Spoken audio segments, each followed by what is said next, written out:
Magandang araw mga bata sa unang baitang. Ako si Teacher Regine at narito ako upang gabayan kayo sa asignaturang Filipino.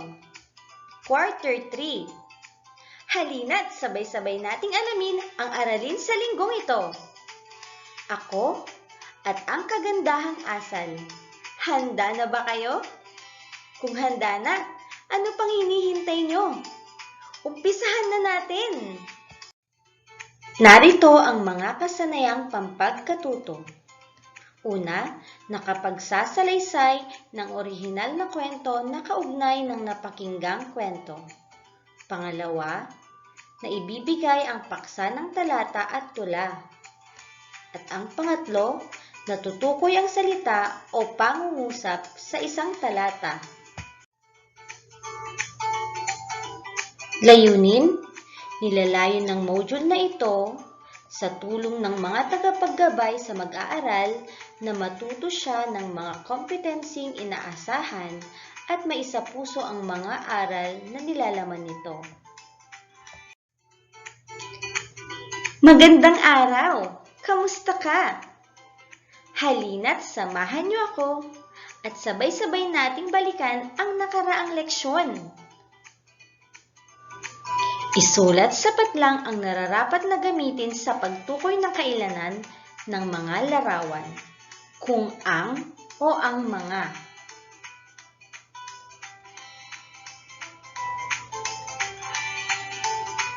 Unang bilang, pusa. Ang o ang mga. Tama, ang pusa.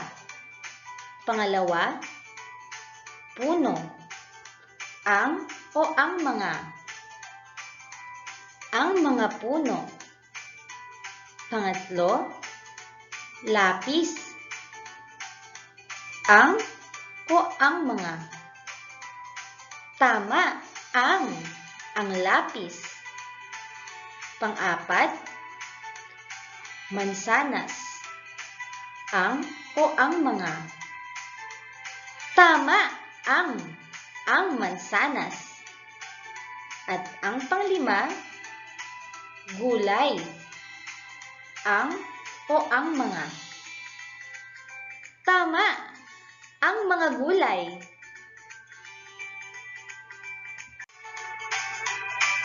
Magaling! Ipagpatuloy nyo. Narito ang isang tula.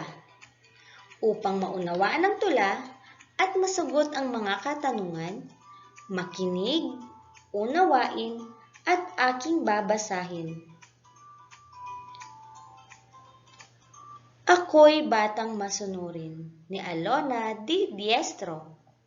Ako ay masunurin sa aming bahay. Sinusunod utos ni nanay at tatay. Sa nakatatanda ay nakikinig din. Isinasapuso pangaral sa akin. Sumusunod ako sa mga tuntunin, maging sa bahay o sa paaralan rin. Payo't paalala, mahalagang sundin upang maiwasan mga suliranin. Utos ng Diyos, magulang ay mahalin. Nararapat na sila'y alalahanin upang tayo'y lubos na pagpapalain. Buhay natin lalo pang pahahabain. Mga bata, nagustuhan niyo ba ang tula? Aba, ako rin. Ito'y napakagandang tula. At ngayon naman, ating ilapat ang natutunan natin. Sagutin ang mga sumusunod na tanong sa ibaba. Bilugan ang letra ng tamang sagot. Unang bilang. Sino ang binanggit na sinusunod ng bata sa tula? A. Ate at kuya. B. Mga kalaro. C. Nanay at tatay. Tama! Letrang C.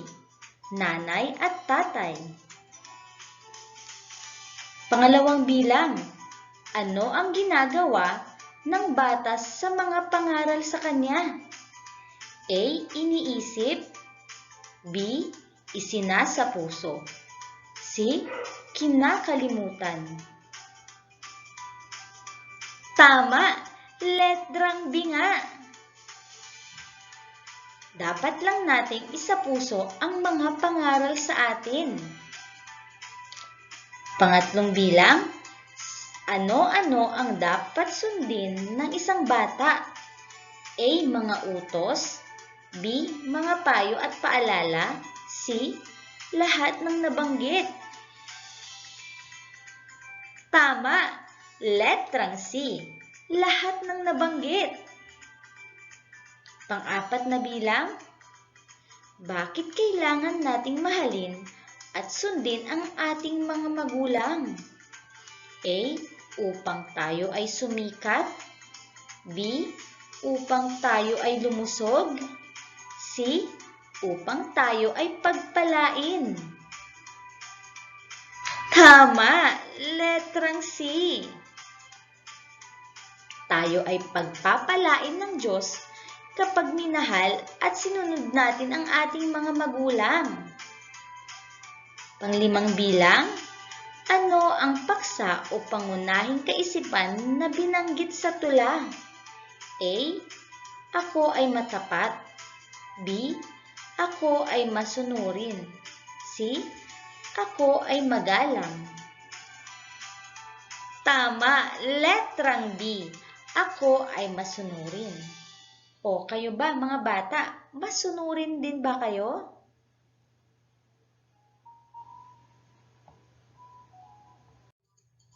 Narito ang isa pang kwento. Mga bata, sabayan niyo ako sa pagbabasa. Tama ba lahat ng iyong sagot? May malakas na Oo. bagyong dumating sa ating Magaling bansa. ka!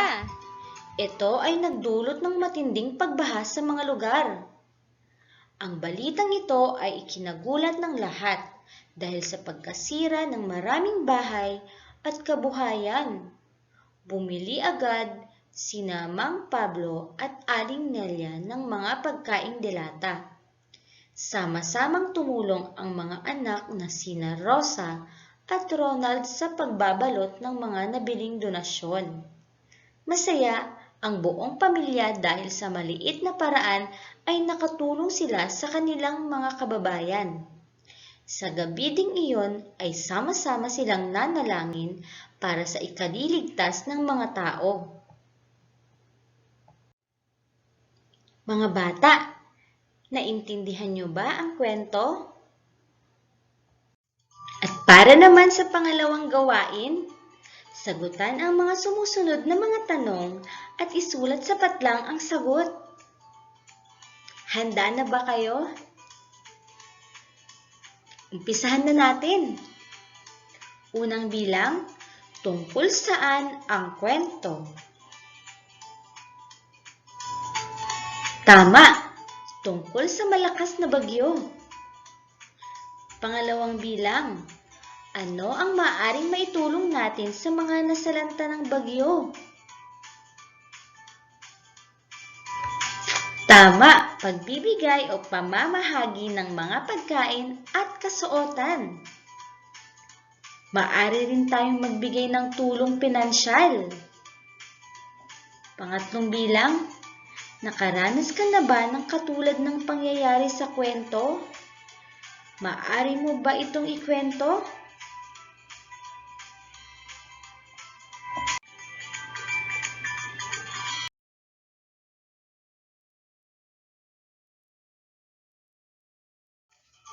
Mga bata, mahilig din ba kayong makinig ng kwento?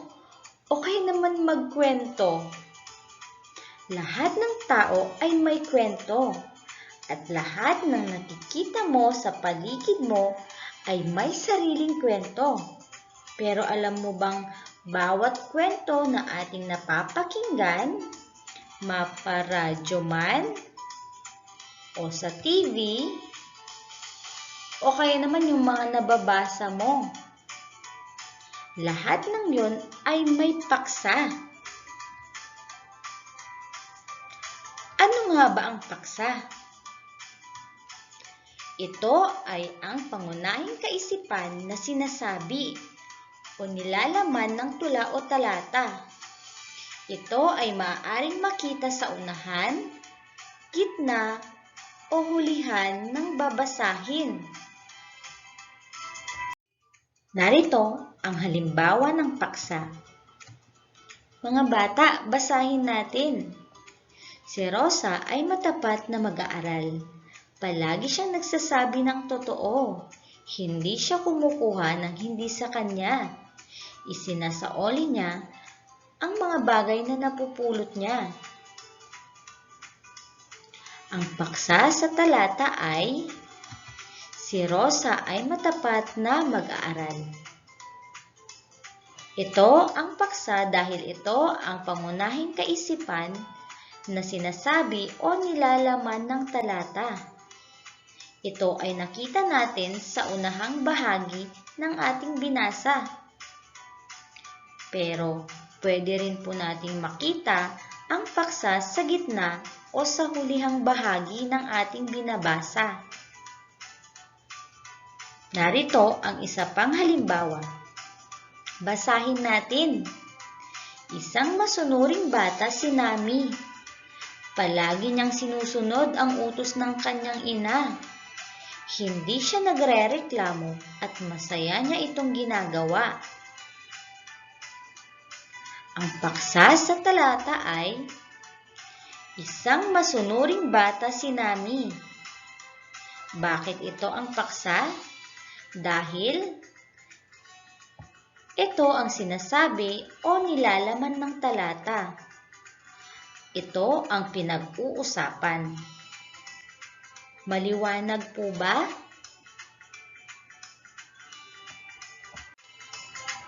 Aba, magaling! At para mas lalo pa nating maintindihan ang paksa, magsanay tayo. Unang pagsasanay. Basahin ang bawat talata at piliin ang tamang paksa nito. Bilugan ang letra ng tamang sagot. Unang bilang, may kumakalat na sakit ngayon. Pinapaalalahanan ang lahat na maghugas ng kamay. Ipinagbabawal din na lumabas palagi at dumistansya sa mga tao upang makaiwas sa sakit. Ano kaya ang paksa? A. Maghugas ng kamay. B. Ipinagbabawal na lumabas. C. May kumakalat na sakit ngayon. Tama! Letrang C. May kumakalat na sakit ngayon. Pangalawang bilang, isang matipid na bata si Lita. Hindi siya nag-aaksaya ng papel at iba pang gamit. Nagtitira siya ng pera sa baong ibinibigay sa kanya. A. Si Lita, malinis na bata. B. Si Lita, matipid na bata. C. Si Lita ay masipag na bata. Tama! Si Lita ay matipid na bata. Pangatlong bilang, kumain ng masustansyang pagkain. Mahalagang kumain ng mga gulay, prutas, karne at isda upang makaiwas tayo sa mga sakit. Panatilihing malusog palagi ang ating katawan. A. Kumain ng matatamis. B. Kumain ng mga sitsirya at candy. C. Kumain ng masustansyang pagkain. Tama! Letrang C. Kumain ng masustansyang pagkain. Pang-apat na bilang. Isang mabait na anak si Jose. Magalang siyang makipag-usap sa kanyang ama at ina. Sinusunod niya ang kanilang mga payo at utos. Tumutulong siya para mapagaan ang kanilang mga gawain. Ano kaya ang paksa? A. Si Jose ay gwapong anak. B. Si Jose ay mabait na anak. C. Si Jose ay matalinong anak. Aba, magaling! Letrang B nga. Si Jose ay mabait na anak. At ang panglima, tahimik lamang si Bella sa klase. Nakikinig siya ng mabuti sa kanyang guro. Umiiwas siyang makipagdaldalan sa kanyang katabi. Sumasagot lamang siya ng tahimik sa kanyang gawain. A. Si Bella ay tahimik sa klase. B. Si Bella ay maingay sa klase. C. Si Bella ay magalang sa klase. Tama! Letrang A. Si Bella ay tahimik sa klase. Tama ba lahat ng sagot mo? Kung oo, magaling ka! Ngayon naman, pag-aaralan natin ang salita. Ano nga ba ang salita? Ang salita ay binubuo ng mga pantig. May mga salitang binubuo ng isa, dalawa, o higit pang pantig. Tignan natin ang mga halimbawa. Ba, ka, baka, ma, ha, ba, mahaba. Nabuo ang mga salita gamit ang mga pantig. Narito pa ang ilan sa mga halimbawa. Aklat, ak-lat. Lapis, lapis. Meron itong dalawang pantig. Papel, papel. Mesa, mesa. Iyan ay ilan lang sa mga halimbawa ng mga salita na binubuo ng pantig. Pangungusap. Ano ang pangungusap? Ang pangungusap ay salita o lipon ng mga salitang may buong diwa. Nagsisimula ito sa malaking letra at nagtatapos sa isang bantas. Halimbawa, si Carla ay nag-aaral ng maigi. Alam nating ang nag-aaral ng maigi ay si Carla. At ang pangungusap na ito ay nagsisimula sa malaking letra at nagtatapos sa isang bantas na tuldok. Pangalawang pangungusap, maayos ang uniforme ni Mila. Kanino ang may maayos na uniforme? Tama, si Mila. At ang pangungusap na ito ay nagsisimula sa malaking letra at nagtatapos sa isang bantas na tuldok. Tandaan na ang pangungusap ay salita o lipon ng mga salitang may buong diwa. Kaya kapag nababasa natin ang pangungusap, malalaman natin ang ibig sabihin nito at ang gusto pa nitong iparating o ipahiwatig sa atin.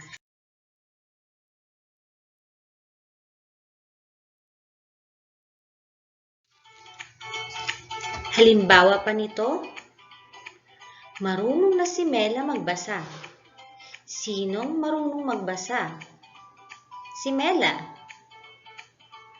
Matamis ang binili kong sorbetes. Ano ang matamis? Tama, sorbetes.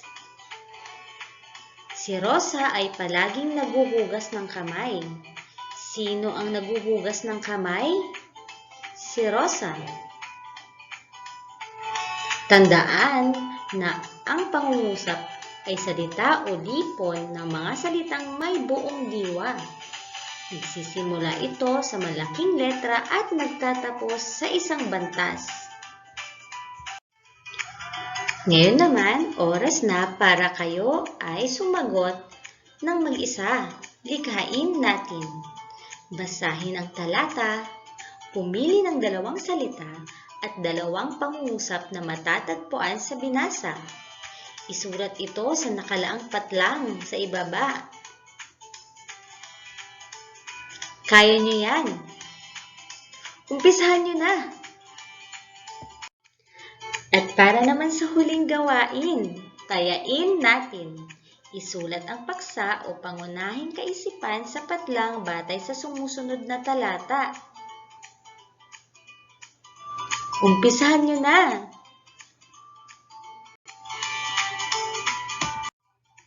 Mga bata, maraming salamat sa pakikinig. Binabati ko kayo sa matagumpay na pagsasagot sa una at ikalawang linggo ng asignaturang Filipino mula sa ikatlong quarter. Muli, magandang araw sa ating lahat. Paalam!